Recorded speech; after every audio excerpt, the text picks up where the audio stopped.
Hello, magandang hapon po, umaga. Andito po ako ngayon sa Red Sand, mga rescue dito sa Riyadh.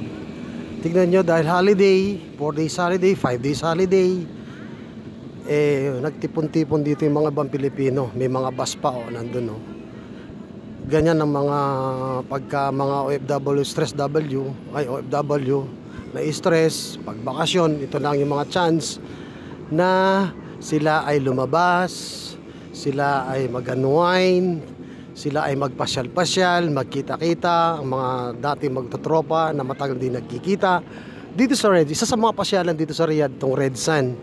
Yan, makikita nyo gaano kadami. Ayan ang para siyang Red Sand Mountain, ang peg nung kanilang pinapasyalan. Ang daming mga hire na ganitong mga sasakyan. Yan, para makapunta ka dun sa taas ng mga sa Red Sand. So dito laging kada Biyernes meron din naman, pero kalimitan pagka holiday na ganyan, they spend together kanilang mga activities pagka ganito. Yan, makikita nyo dami-dami mga Pilipino, may mga camel na sakyan.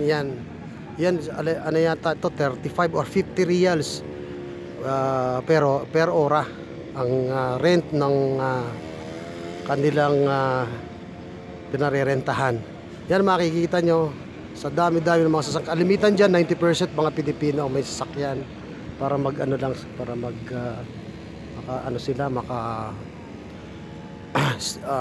relieve stress. Ayan, siguro naman, alam niyo naman yung mga Pilipino, kapag may mga ganyang pasyalan, nangunguna sila kaysa sa ibang lahi. Ayan mga ka-rescue, makikita nyo ang haba-haba, taas-taas nung bundok. Ayan, makikita nyo. Ayan, mga Pilipino, Pilipina, yan mga sasakyan. Okay, maraming salamat. Hanggang sa muli. God bless po. Don't forget to subscribe and click the notification bell sa susunod na content. Ang inyong lingkod, DJ Hauser. Good afternoon and good night. Bye.